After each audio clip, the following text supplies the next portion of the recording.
Emma Roddick. In addition to the service costs and rents that we know total a very high cost of being homeless, one parent in the report spoke of spending £600 on transport every month to get their children to school or appointments. Others detailed the cost of inadequate cooking facilities and the burden of repeatedly purchasing essential items like fridges. Some older children also spoke of potentially losing their education maintenance allowance because they were at higher risk of missing school.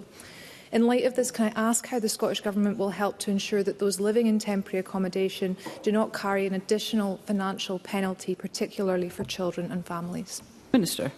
I think there's a number of issues that the member brings up in terms of that. I think, obviously, when we're talking about temporary accommodation and housing, we've got to look at the overall support that's there from the Scottish Government.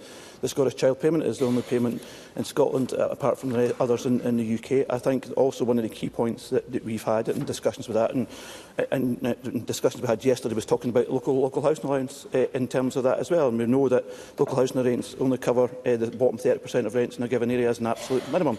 So the UK Government's decision to freeze rates from 1st of April 2025 has put more pressure on families to move into the rented sector.